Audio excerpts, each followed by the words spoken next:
मराठी रंगमंच के प्रसिद्ध अभिनेता, गायक, शास्त्रीय संगीतज्ञ तथा नाट्य संगीतकार थे।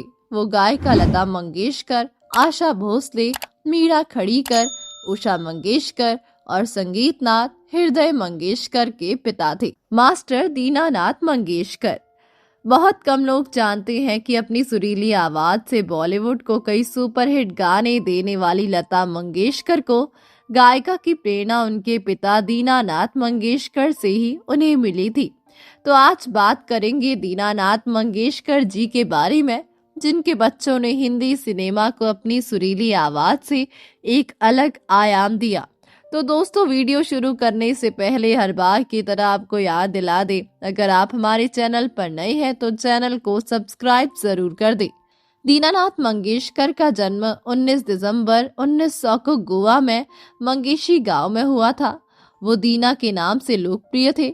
उनके पिता गणेश भट्ट नवाब थे, एक करहाड़े ब्राह्मण थे तथा प्रसिद्ध मंगेशी मंदिर गोवा में पुजारी थे। इनके परिवार का मूल उपनाम हार्डीकर था।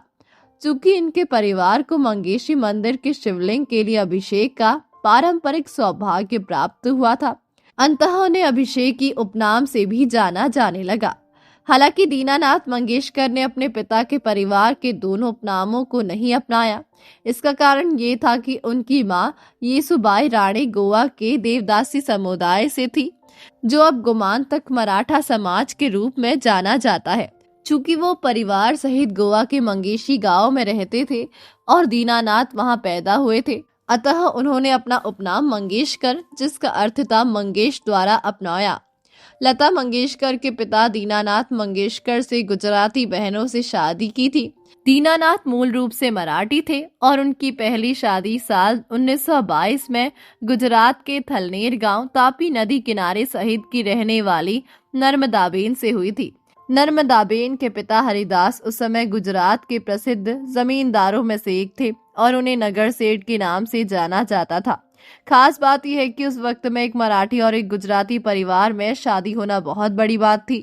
दीनानाथ मंगेशकर शादी के 4 साल बाद बीमारी के चलते नर्मदाबेन की मौत हो गई थी। इनकी कोई संतान नहीं थी। इसके बाद दीनानाथ मंगेशकर ने 1927 में नर्मदाबेन की छोटी बहन सेवंती बेन से शादी कर ली। शादी के बाद सेवंती बेन का नाम बदलकर सुधामती हो गया। दीनानाथ और सुधामती की 5 संतानों में 4 बेटियां लता, मीना, आशा, उषा और एक बेटा हृदयनाथ है। लता जब 13 साल की थी तब उनके पिता दीनानाथ मंगेशकर का हृदयघात से निधन हो गया। प्रतिभा संपन्न मास्टर दीनानाथ मंगेशकर बहुआयामी व्यक्तित्व के धनी और प्रख्यात गायक थे। अपने ओजस्वी व मधुर स्वर के जाने माने प्रज्ञा पुरुष थे। असाधारण प्रतिभा वाले, अपनी अलग छवि बनाने वाले अद्भुत नट गायक थे। शास्त्रीय संगीत में उनकी गहरी पैठ थी। प्रचलित राग रूपों वे पूरी शिद्दत के साथ अपने अलग अंदाज में पेश करते थे। शास्त्रीय संगीत की मजबूत बुनियाद के कारण ही वे रंगमंच पर नाट्य गीत गायन में जलवे दिखा सके तथा अपनी अनोखी गायन शैली को प्रस्थापित कर सके। दीनानाथ गायन शैली का प्रभावशाली संगीत आज भी अपनी धाक जमाए हुए है तथा सर्वाधिक लोकप्रिय है। मास्टर दीनानाथ एक नाट्य निर्माता, कई नाटकों को संगीत देने वाले संगीतकार, अलौकिक प्रतिभा संपन्न संगीतज्ञ, नाटकों में प्रमुख भूमिकाएं करने वाले गायक, नट, व्यासंगी, मूलगामी, विश्लेषक, विशिष्ट अवधारणा के अग्राही, स्वतंत्र चेता शलाका पुरुष थे। गुरु दीनानाथ मंगेशकर 5 साल की उम्र में श्री बाबा माशेलकर से गायन और संगीत की शिक्षा लेने गए थे तथा ग्वालियर संगीत विद्यालय के छात्र भी रहे। वे ज्ञानाचार्य पंडित रामकृष्ण बुआ वजह की विविधता पूर्ण और आक्रामक गायन शैली से मोहित हुए और उनके शागिर्द बन गए। अपनी जवानी में उन्होंने बीकानेर की यात्रा की और किराना घराना के पंडित सुखदेव प्रसाद, पंडित मणि प्रसाद के पिता से शास्त्रीय संगीत में औपचारिक प्रशिक्षण लिया।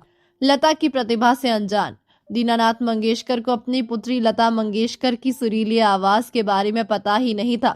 लता शुरू से ही संगीत में काफी दिलचस्पी लेती थी, लेकिन निरंतर प्रशिक्षण नहीं लेती थी। पिता को संगीत की प्रैक्टिस करते देख शिष्यों को सिखाते सुन उन्होंने कई राग सीख लिए थे। कहते हैं कि पिता जब एक शिष्य को राग पूरिया धनश्री सिखा रहे थे, उस लड़के से सुर लग ही नहीं रहे थे। आंगन में खेलती लता जी ने तुरंत अपने पिता के स्वरों की नकल करते हुए इस कठिन राग को बड़ी आसानी से गा दिया।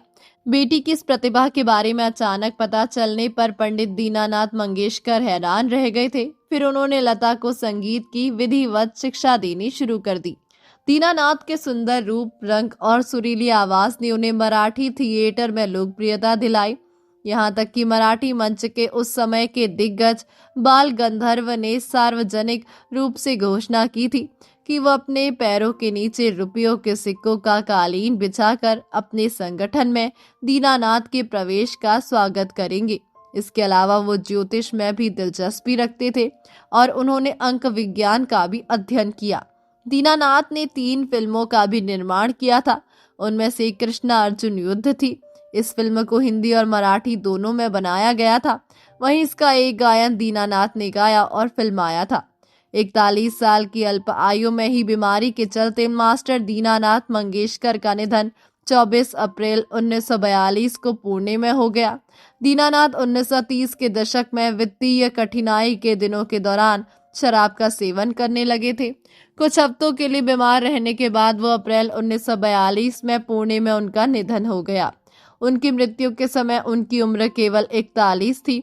उनके परिवार द्वारा पुणे में उनके नाम पर दीनानाथ मंगेशकर अस्पताल एवं अनुसंधान केंद्र बनवाया गया है। हालांकि दीनानाथ मंगेशकर का करियर काफी सफल रहा, लेकिन उनके जीवन में कई कठिनाइयां भी आई। समय के साथ रंगमंच की लोकप्रियता कम होने लगी और सिनेमा का प्रभाव बढ़ने लगा। इससे उनकी नाट्य संस्था को आर्थिक नुकसान हुआ। इसके अलावा कुछ व्यक्तिगत कारणों और गलत निर्णयों के कारण उनकी आर्थिक स्थिति कमजोर होती चली गई। उन्हें अपने जीवन के अंतिम वर्षों में काफी संघर्ष करना पड़ा। पंडित दीनानाथ मंगेशकर की विरासत आज भी भारतीय संगीत जगत में जीवित है। वे केवल एक गायक या अभिनेता ही नहीं थे, बल्कि एक ऐसे कलाकार थे जिन्होंने संगीत और रंगमंच को नई ऊंचाइयों तक पहुंचाया। उनकी स्मृति में दीनानाथ मंगेशकर पुरस्कार की स्थापना की गई है, जो कला और संगीत के क्षेत्र में उत्कृष्ट योगदान देने वालों को दिया जाता है। उनका जीवन ये सिखाता है कि कठिन परिस्थितियों में भी अपने कला और जुनून को नहीं छोड़ना चाहिए। उन्होंने अपने बच्चों को जो संस्कार और संगीत की शिक्षा दी, वही आगे चलकर भारतीय संगीत की सबसे बड़ी धरोहर रही। तो दोस्तों, अभी के लिए बस इतना ही। मिलते हैं अगले वीडियो में। तब तक आप अपना ध्यान रखिए। Bye bye.